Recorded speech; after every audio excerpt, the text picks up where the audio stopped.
So I have a bit of a problem. In these past few years, I've grown into a games enthusiast, which means that I basically added to my Steam wishlist all the games that I find interesting. This basically led me to now having almost 300 games in there. Not only that, but recently I subscribed to this YouTube channel called Indie Games Hub that basically posts quite a few videos per day on upcoming indie games, which I'm really happy that I found this YouTube channel because I love supporting small teams. I love indie games. But this basically means that my Steam wishlist number is not going down, and in fact is going up and fast. I started thinking how I could prioritize this, and my brain had the crazy idea of demos. I know this is not new. That's what demos are for. Yes, you're completely right. But it never crossed my mind that maybe I should be playing demos before buying games. So I think this is good. And this is actually what led me to this video. And maybe it would even be fun to do this kind of on a regular basis, where every month I share the demos that I played of the games that are releasing next month. So let's talk games. The first game is Puni the Florist. This game is releasing on Steam on June 8th and is developed by Earthquake Games, a small indie studio from Thailand.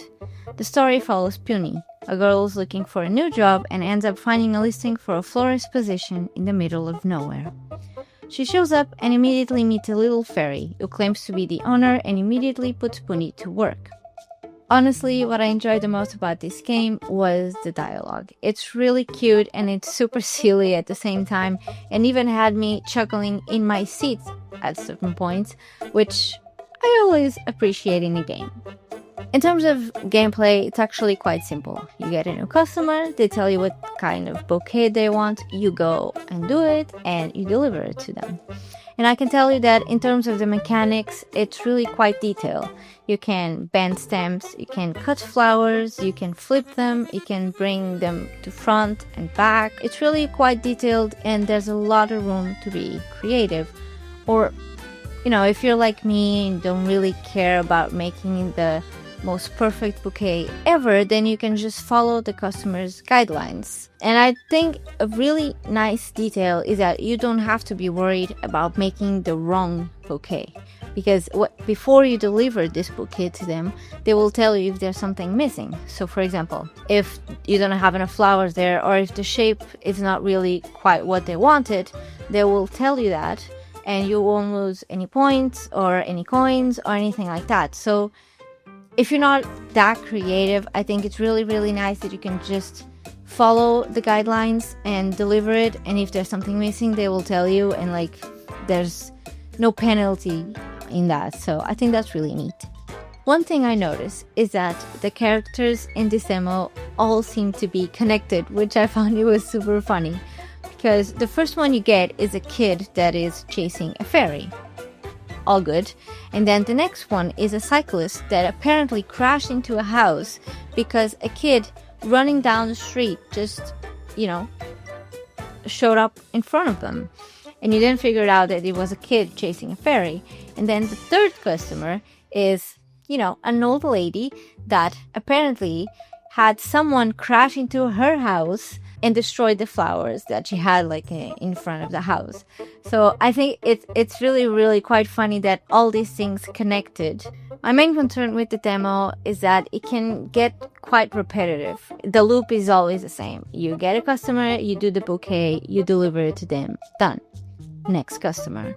But I did see the trailer, and in the full game, it seems like there's going to be a lot more going on. You can actually explore other locations, like a flower market or a granny shop, which, is exactly what you need to stop the game from feeling monotonous. Oh, you can also decorate your shop. So, if the full game delivers on everything that the trailer is promising, then I think this game can be much more balanced than my first impressions suggested. I'm still on the fence about whether I'll buy it or not, but the demo is free, at least until June 8th.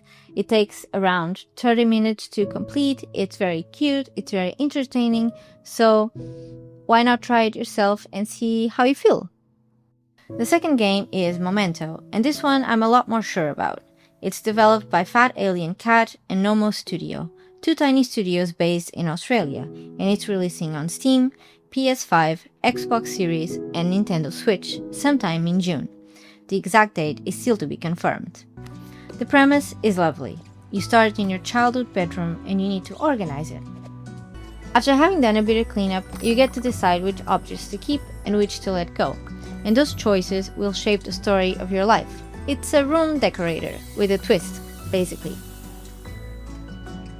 The first thing I thought about when I was playing this demo was actually the game Unpacking, which I haven't played, but it has been on my wish list for quite a few years now. But from what I've seen of Unpacking, it's basically that same energy of telling you a story without any speech, just based on the objects and the spaces that you're in. For this one, what I really liked about it was that it's really calming. The music is super relaxing, the visuals are super nice, and they're hand-drawn, and really there's no pressure. You can also replay it, and you can choose other objects to keep, which apparently will change the outcome of your story. Now, I didn't fully experience this in the demo, but I think it really adds a nice layer of replayability. There's also little puzzles that you can complete, which I think is really good because it makes the game not feel too passive. And you also have a sandbox mode if you don't want any story or anything and you just want to decorate rooms.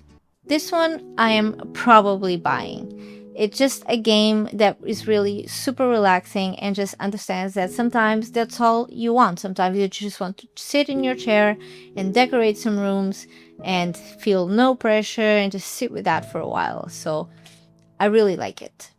The third game is Moldwasher, releasing on Steam on June 23rd. It's developed by Ruble Games, a small indie studio originally founded by one person in Georgia, and published by Ensure Publishing. The premise is exactly as chaotic as it sounds. You play as Nigiri, a tiny sushi piece, and your job is to clean the mold out of a completely forgotten home. What I really liked about the demo was how chill it felt.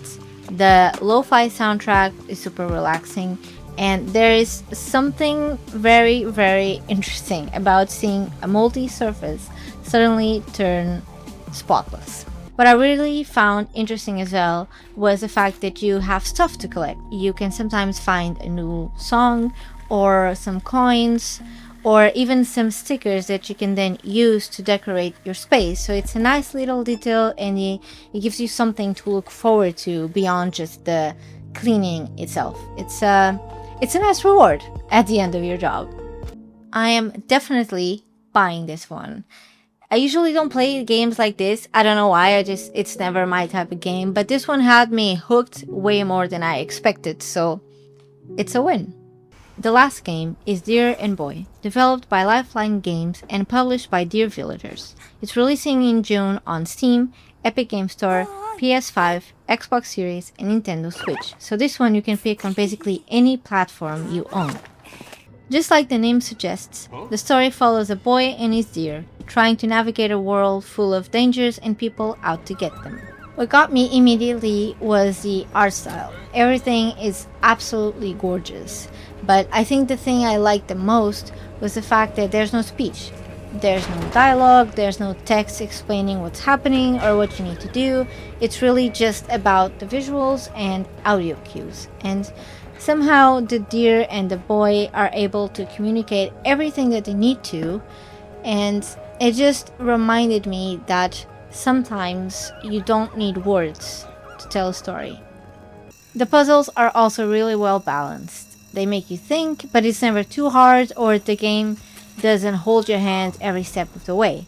To me, there's really something super satisfying about being able to figure something out on your own without having, to have the game help you in every step. But this game does that, which is great, without ever feeling frustrating or getting you stuck because you suddenly don't know what to do. This one is definitely a yes for me, though I do have to say that I have been thinking about how this story could end, and I only see two options. First one, everything's gonna work out well. The deer and the boy are gonna be able to go to where they want to be. They're gonna be able to escape. Everything's gonna turn out great. Or the deer is gonna die. And I really hope that's not the case, because I will cry. So developers, if you're watching this, consider this a warning. Please don't do it, because we will all be very sad and we will riot against you. With that, those were the demos that I tried last month of games that are going to be releasing in June. But wait, don't go away. Stay seated, because I still want to talk about some games that are also going to be releasing in June, and I'm very excited about them, but then unfortunately they don't have demos available. The first one is Solarpunk, releasing June 8th on basically every platform. It's developed by just 2 people in Germany, which is already impressive, but what really caught my attention is the art style and the concept. You build a life on floating islands, grow food, craft gadgets, and explore on your own airship. It immediately reminded me of my time at Sandrock, and honestly, that's all I needed to hear. There was a demo available during a previous Team Next Fest that got over 500,000 downloads, which tells me that people are excited about this one. I'm really sad I missed it, but I'm really looking forward to it. The second one is Biastro, releasing June 11th on Steam and Day 1 on Game Pass. You play as Pango, a young chef who has to step up and run a local restaurant. What makes it interesting is that the meals you cook become cards that power adventures in combat. There's no demo, unfortunately, but the concept alone has me curious. And finally, the new DLC for Dave the Diver, releasing June 18th. If you haven't played Dave the Diver yet, please go do that as soon as you can. It's an amazing game. In this DLC, Dave is now exploring a lake in the jungle, running a new restaurant in a village called Utara, and apparently there's a giant dinosaur involved. I watched the trailer and it just looks so good. So that's everything I have in mind for June, and honestly is looking really good for cozy games. If you try any of these demos, let me know in the comments what you think. I would love to hear about that, and also let me know if I missed any releases or something like that for June, because my wishlist clearly has some room somehow. But in any case, thank you for watching, and I will see you in the next one.